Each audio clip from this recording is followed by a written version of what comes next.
Vivemos em um mundo onde a onda de terror e desastres tentam roubar a nossa paz, onde o mal sempre está tentando prevalecer.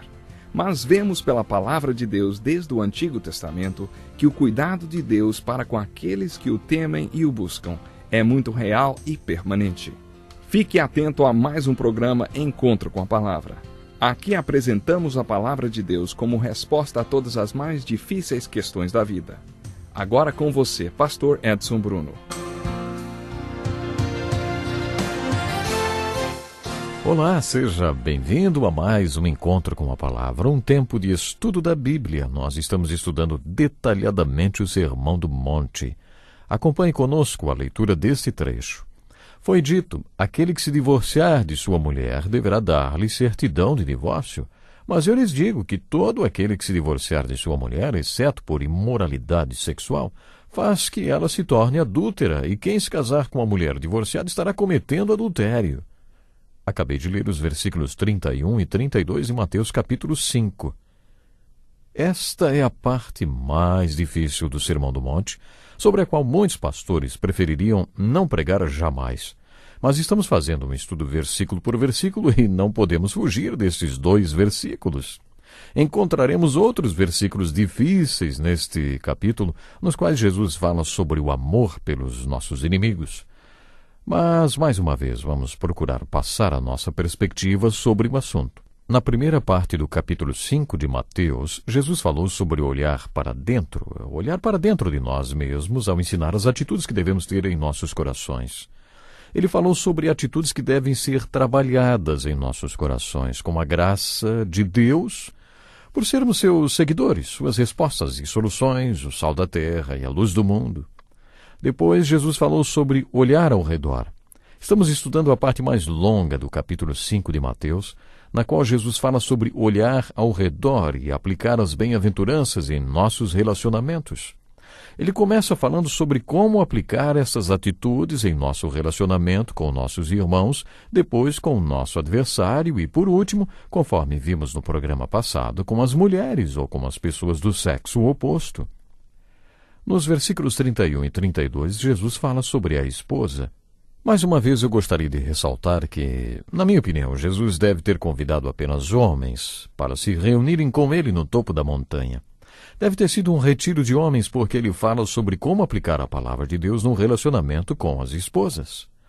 Esta sessão de Mateus capítulo 5, versículos 17 a 20, começou com Jesus dizendo que existe uma diferença entre a maneira como ele aplica a lei de Deus na vida das pessoas e a maneira como os líderes religiosos a aplicavam. Eles apenas despejavam a lei sobre as pessoas. Antes de aplicarmos a lei de Deus na vida do povo, devemos passá-la através do prisma do amor de Deus. Jesus disse que enxergava qual era o espírito da lei, enquanto os escribas e fariseus viam apenas a letra da lei. Jesus estava dizendo aos seus discípulos que antes de descerem o topo da montanha e se tornarem parte da sua solução e resposta para toda aquela gente com seus problemas, eles deveriam aprender a usar a palavra de Deus de maneira correta. Existe uma diferença entre a letra da lei e o espírito da lei. A letra da lei mata, afirmou o apóstolo Paulo, mas o espírito dá vida. Cada um dos 6 parágrafos do capítulo 5 de Mateus começa com as palavras: "Vocês ouviram o que foi dito, mas eu lhes digo." Com isso, Jesus não estava mudando a lei de Moisés, mas discordando da maneira como os escribas e fariseus interpretavam e aplicavam a lei. Jesus estava falando sobre como aplicar corretamente a lei de Deus ou a lei de Moisés em nossos relacionamentos. Recapitulando, no primeiro parágrafo, Jesus fala sobre como aplicar essas verdades no relacionamento com o nosso irmão. Não basta apenas não matar seu irmão para não acabar na cadeia. E parece que era isso que os escribas e fariseus ensinavam. Não basta não matar seu irmão para que tudo fique bem. Existe muito mais envolvido no relacionamento com seu irmão e tem a ver com raiva, com desprezo, com sentimentos que você tem no coração contra seu irmão que não deveria ter. Com isso, Jesus estava entrando no espírito da lei. Aí, ele menciona o adversário e faz o mesmo tipo de aplicação. E nos versículos 27 a 30, Jesus diz que se realmente não queremos cometer adultério, precisamos acertar nosso relacionamento com o nosso cônjuge. Isso tem a ver com lidar com apenas um pensamento que começou com um olhar, o início da cobiça. É justamente aí que se vence ou se perde a batalha, e não quando enfrentamos a tentação. Jesus passa a ensinar sobre o relacionamento com nossas esposas. Estas duas coisas estão relacionadas. Talvez a cobiça nos corações dos escribas e fariseus tenha sido a razão desta visão distorcida do sétimo mandamento. Eles não queriam lidar com esta cobiça, com este forte desejo, e por isso a abordagem que faziam do sétimo mandamento era da letra, assim como a visão que tinham do divórcio. Talvez eles quisessem um mandamento mais solto, relacionado ao divórcio, porque não queriam dar exclusividade às suas respectivas esposas. De acordo com o versículo 31, o que eles ensinavam era: todo aquele que se divorciar de sua mulher deve dar a ela uma carta de divórcio. E pronto. Tudo bem, isso é bíblico e vem lá de Deuteronômio 24, versículo 1. Moisés deu esta permissão. Mas o que Jesus destaca no capítulo 19 de Mateus é que Moisés fez esta concessão para proteger as mulheres. Naquele tempo, eles tinham um tipo de carta de divórcio. No Velho Testamento, quando um homem, por qualquer motivo, perdia o interesse por sua mulher, dava uma carta de divórcio para ela e a mandava embora. A coitada da mulher não tinha escolha e sua situação tornava-se desesperadora. Naquela altura, era difícil uma mulher sobreviver sem um marido. O marido não tinha que justificar porque não a queria mais. Talvez ela até tivesse sido infiel ou não fosse uma boa esposa, mas, de qualquer forma, a situação da mulher divorciada era terrível. Para proteger a mulher, Moisés fez esta exigência. Para se divorciar da mulher, o marido tinha que declarar nesta carta que poderia se tornar pública se a mulher quisesse, porque estava se divorciando. É claro que se ela tivesse sido infiel e isto fosse provado, ela seria apedrejada até a morte, mas se não, a carta a protegeria. Mas quando Deus escreveu a lei através de Moisés, não teve a intenção de dizer que uma pessoa deveria se divorciar ou dar a carta de divórcio para sua mulher. No capítulo 19 de Mateus, lemos que aqueles líderes religiosos perguntaram para Jesus: é permitido ao homem divorciar-se de sua mulher por qualquer motivo? Preste atenção na resposta que Jesus deu. Vocês não leram que no princípio o Criador os fez homem e mulher e disse: por essa razão o homem deixará pai e mãe e se unirá à sua mulher, e os dois se tornarão uma só carne. Assim eles já não são dois, mas sim uma só carne. Portanto, o que Deus uniu, ninguém separe. Moisés permitiu que vocês se divorciassem de suas mulheres por causa da dureza de coração de vocês, mas não foi assim desde o princípio. Eu lhes digo que todo aquele que se divorciar de sua mulher, exceto por imoralidade sexual, e se casar com outra mulher, estará cometendo adultério. Com isso, seus discípulos disseram: se esta é a situação entre o homem e sua mulher, é melhor não se casar. E Jesus respondeu: nem todos têm condições de aceitar esta palavra, somente aqueles a quem isso é dado. Em outra tradução, a última parte deste versículo foi traduzida desta maneira: apenas aqueles a quem Deus ajuda. Através deste diálogo, podemos ter uma ideia de qual era a ideia sobre casamento e divórcio daquela cultura. Na verdade, Moisés jamais ordenou que o povo se divorciasse de suas mulheres, mandando-as embora com uma carta de divórcio que atestava as causas para tal atitude. A resposta de Jesus foi: olha, Moisés permitiu que vocês se divorciassem de suas mulheres por causa da dureza do coração de vocês. Mas não foi assim desde o princípio. Deus jamais planejou que as coisas fossem assim.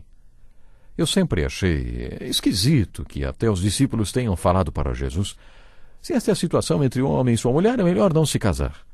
Jesus não respondeu dizendo que, tudo bem, é só falar com o pastor ou com o advogado e encontrar uma brecha na lei para se divorciar. O que Jesus respondeu foi mais ou menos o seguinte: olha, vocês jamais experimentarão o casamento que Deus planejou para vocês, a não ser que Deus os ajude e o Espírito Santo lhes dê a graça para serem o que devem ser para suas esposas. Voltando para Mateus 5, Jesus está dizendo que os fariseus estavam ensinando o seguinte: se você não quer viver mais com sua mulher, então divorcie-se dela, mas não deixe de dar a carta de divórcio atestando o porquê você está fazendo isso. Era isso mesmo que eles estavam ensinando. Mas o ensino de Jesus era outro. Qualquer um que se divorcia de sua mulher, exceto quando a mulher for infiel, faz com que ela se torne uma adúltera, e qualquer um que se casar com uma mulher divorciada comete adultério. Esse é considerado um dos mais duros ensinos de Jesus. Deve ter sido para eles também, porque até os discípulos disseram que se fosse assim, ou seja, ninguém poderia acabar com o casamento, então era melhor não se casar. Até os discípulos disseram isso. Mais uma vez temos que voltar ao início de tudo para entender o ensino da palavra.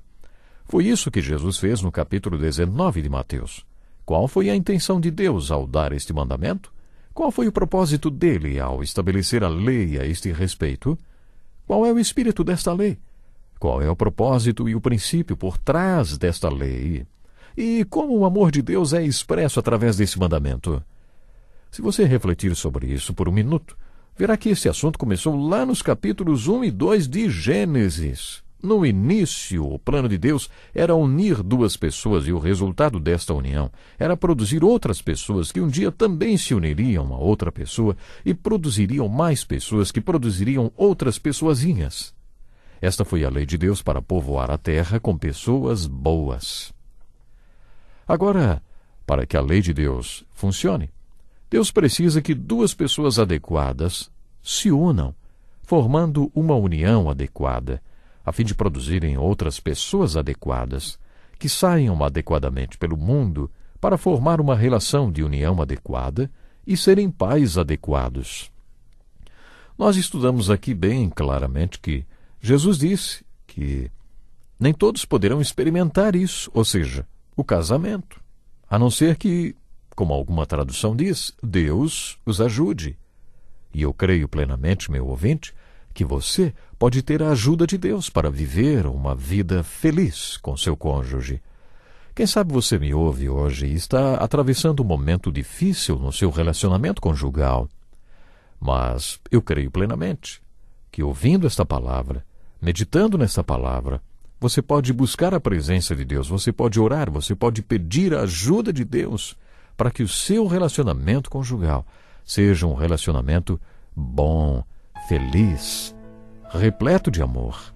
Essa é a intenção de Deus.